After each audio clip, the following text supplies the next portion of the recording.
वायु का बवंडर, तबाही की आहट धीरे धीरे गुजरात, गोवा, दमन और दीव के साथ महाराष्ट्र को खौफजदा कर रही है। वायु तूफान तेजी के साथ इन राज्यों के समुद्री तटों की ओर बढ़ रहा है और आने वाले दिनों में यहां के लाखों लोगों के लिए मुश्किलें खड़ी कर सकता है।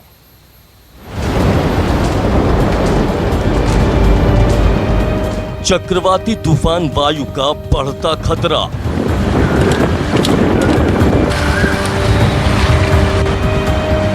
कई इलाकों में तबाही की आहट से दहशत।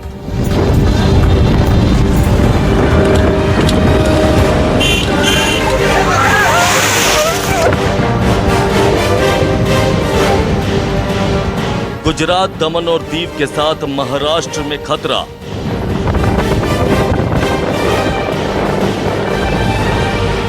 गोवा में भी तेज हवाओं ने जीना किया मुहाल।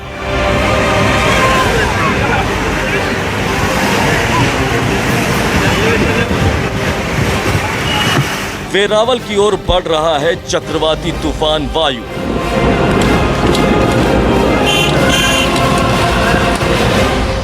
एनडीए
तो 4 राज्यों और लाखों लोगों की जिंदगी मुश्किल में है। वायु चक्रवात का सबसे ज्यादा असर गुजरात में पड़ने का अनुमान है। माना जा रहा है कि आधी रात के बाद किसी भी वक्त ये तूफान गुजरात के समुद्री तटों से टकरा सकता है। हालांकि तूफान से पहले की अशांति आज पूरे दिन दिखाई देती रही।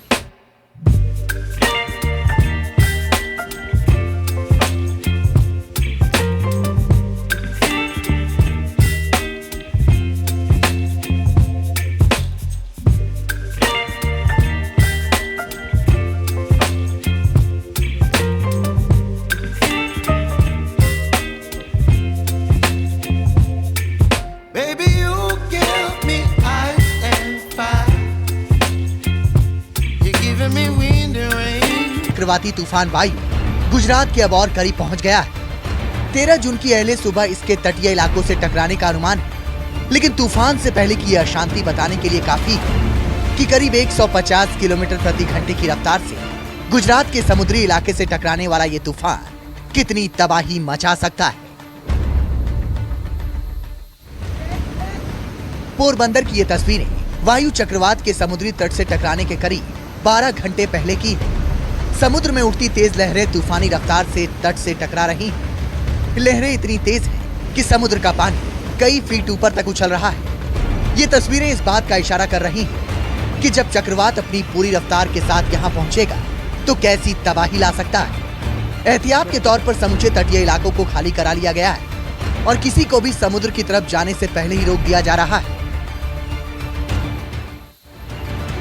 गिर सोमनाथ जिले में सोमनाथ मंदिर के आसपास से भी ऐसी ही तस्वीरें सामने आई हैं। मंदिर के आसपास तेज हवाओं का सिलसिला सुबह से ही शुरू हो गया है। तेज हवाओं की वजह से सोमनाथ मंदिर के आसपास धूल भरी आंधी चलने लगी है। इससे लोगों को खासी मुश्किलों का सामना करना पड़ रहा है।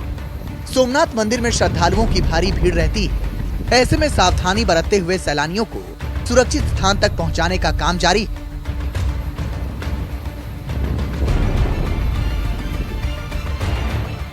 चक्रवात वायु का खतरा सबसे ज्यादा गुजरात के तटीय इलाकों पर मंडरा रहा है और तटीय इलाके पर रहने वाले सबसे ज्यादा अगर कोई प्रभावित हो रहे हैं तो वो मछुआरे हैं। अगर मैं आपको नज़ारा दिखाने की कोशिश करूं तो आप देख सकते हैं मैं इस समय वेरावल में मौजूद हूं और मेरे चारों तरफ आपको सिर्फ नाव ही नाव दिखाई दे रही हैं। ये उन मछुआरों की नाव है जो इस समय समंदर के अंदर जाकर मच्छियों को पकड़ते हैं, अपना व्यवसाय करते हैं।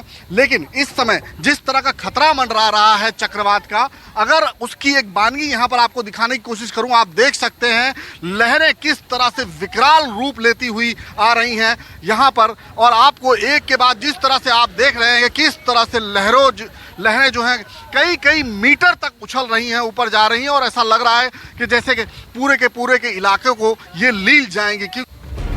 वेरावल में मछुआरों की तादाद काफी ज्यादा है। इसे ध्यान में रखते हुए प्रशासन की तरफ से यहाँ खास अलर्ट जारी किया गया है। अलर्ट के बाद मछुआरों और उनकी नावों को समुद्र के किनारे से हटाने का काम तेजी से किया जा रहा है। प्रशासन की तरफ से मछुआरों को समुद्र में जाने से रोकने और तट को खाली कराने के लिए लगातार अनाउंसमेंट भी की जा रही है। गुजरात के द्वारिका तट से भी वायु चक्रवात के तेज रफ्तार से टकराने की आशंका है। हालांकि अच्छी बात यह है कि इस आशंका के मद्देनजर एनडीआरएफ की टीम अलर्ट पर है। समुद्र के किनारे के इलाके को पूरी तरह खाली कराया जा रहा है और लोगों को समंदर के अंदर जाने से रोका जा रहा है। समुद्र के किनारे रहने वाले लोगों को समझा बुझाकर सुरक्षित इलाकों में भेजने का इंतजाम भी प्रशासन की तरफ से चल रहा है। इसके लिए कई टीमें कई इलाकों में एक साथ काम कर रही हैं। लोगों को सुरक्षित स्थानों तक पहुंचाने के लिए गाड़ियों का भी इंतजाम किया गया है। अमरेली के आसमान में सुबह से ही काले बादल मंडरा रहे हैं। तेज हवाओं की वजह से लोग या तो अपने घरों में रहने के लिए मजबूर हैं या फिर किसी सुरक्षित जगह की तलाश में अपना गांव छोड़ चुके हैं। यही वजह है कि यहाँ की सड़कें सुनसान दिखाई दे रही हैं। लोगों तक मदद पहुंचाने के लिए एनडीआरएफ की टीम लगातार गश्त कर रही है। कच्छ के कांदला बंदरगाह को अस्थायी तौर पर बंद कर दिया गया। चक्रवात की वजह से यहाँ भूस्खलन की भी ज्यादा आशंका है। ऐसे में बंदरगाह और तट के पास के इलाकों में रहने वाले मछुआरों को महफूज ठिकानों तक पहुंचाया जा रहा है। प्रशासन ने अब तक कई कस्बों को पूरी तरह खाली करा लिया, जबकि बाकी बचे लोगों को भी जल्द से जल्द सुरक्षित ठिकानों तक पहुंचाने की कोशिश जारी है। जामनगर के तटीय इलाकों के गाँव में अब इक्का दुक्का लोग ही दिखाई दे रहे हैं। वायु चक्रवात की आशंका को देखते हुए लोगों से जल्द अपने घरों को खाली करने की अपील की गई। बूढ़े, बीमार और औरतों को सुरक्षित जगहों तक पहुंचाने के लिए प्रशासन की तरफ से खास इंतजाम किए गए हैं। मोरबी इलाके के तटीय इलाकों में रहने वाले लोगों के घर खाली कराने का काम जारी है। इसके लिए प्रशासन की तरफ से खास मुहिम चलाई जा रही है ताकि कोई भी शख्स पीछे ना छूट जाए। एनडीआरएफ के जवानों ने यहाँ मोर्चा संभाल लिया है और लोगों को दूसरी जगहों तक पहुंचाने का काम जारी है। साइक्लोन जो लैंडफॉल करेगा वो वेरावल और दीव के बीच के इलाके में लैंड होगा और वही इलाका ज़्यादा प्रभावित होगा।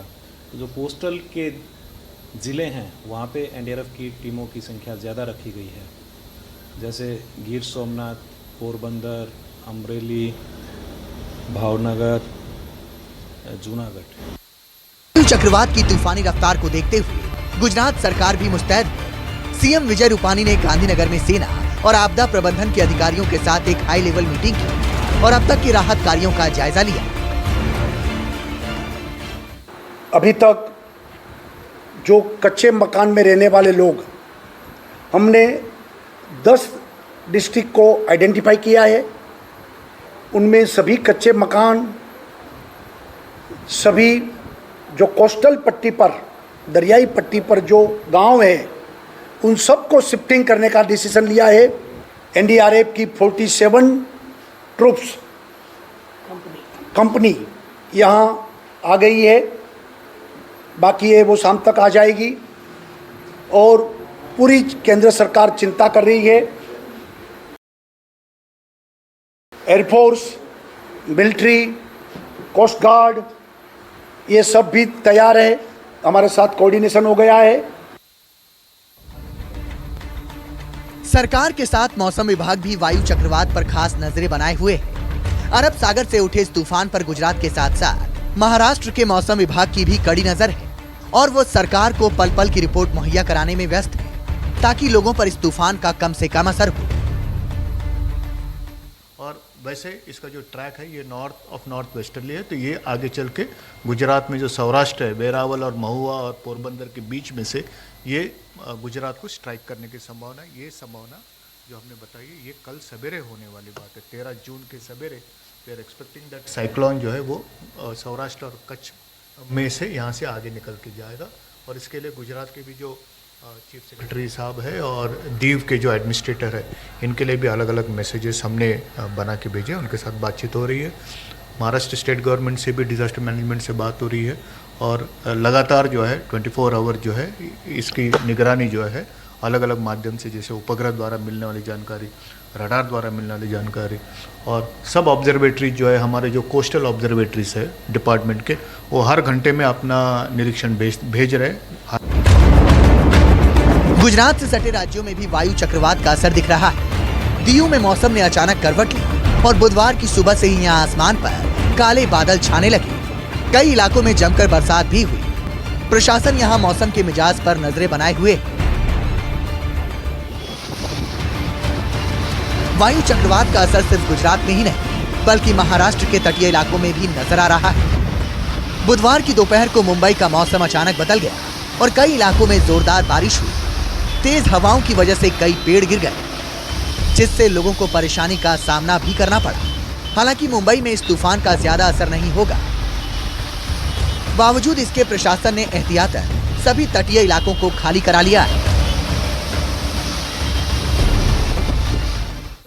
वायु चक्रवात का असर मुंबई पर भी देखने को मिल सकता है। इस बार मुंबई के गिरगांव के चौपाटी पर हम यहाँ पर मौजूद है और गिरगांव चौपाटी पर देख सकते हैं कि एक भी पर्यटक यहाँ पर या एक भी मुंबईकर यहाँ पर आपको दिखाई नहीं पड़ रहा है। मुंबई पुलिस ने इस पूरे इलाके को यहाँ पर खाली कर दिया है। लगातार मुंबई पुलिस की गश्त यहाँ पर चल रही है। सामने मैं आपको दिखाना चाहता हूँ, लाल जो झंडा है वो खतरे का निशान वहां पर लगाया गया है। सामने बैरिकेडिंग भी लगाई गई थी, लेकिन तेज हवाओं के चलते वो बैरिकेड भी धराशायी हो चुके हैं। सिर्फ मुंबई फायर ब्रिगेड के जवान वहां पर मौजूद है और इसके साथ ही मैं आपको यहां पर बताना चाहता हूं, देख सकते हैं कि यहां पर लाइफ गार्ड को भी यहां पर तैनात किया गया है। लगातार यहां पर पूरा काम यहाँ पर चल रहा है कि वायु चक्रवात से निपटने के लिए। मैं पीछे का नज़ारा आपको दिखाना चाहता हूँ किस प्रकार से यहाँ पर पूरा ये धूल यहाँ पर उड़ रही है। लगातार यहाँ पर हवाएं बढ़ती हुई चली जा रही है। यहाँ पे मुंबई फायर ब्रिगेड की तरफ से एक स्टेशन ऑफिसर, 2 फायरमैन और एक बोट जो फ्लड एंड रेस्क्यू टीम का एक भाग है। दूसरा, अगर कोई कैजुअलिटी होती है तो उनको निपटने के लिए EMS, इमरजेंसी मेडिकल रिस्पॉन्स जो एम्बुलेंस है, वहाँ पे एक ड्राइवर और 2 फायरमैन है। उनके अलावा लाइफ गार्ड यहाँ पे 6 लाइफ गार्ड यहाँ पे तैनात किए गए हुए हैं। ये सारी एजेंसियां यहाँ पर तैयार नजर आ रही है। कैमरामैन आंचल सिंह के साथ विनोद जगदाले, न्यूज़ 24, गिरगांव चौपाटी, मुंबई।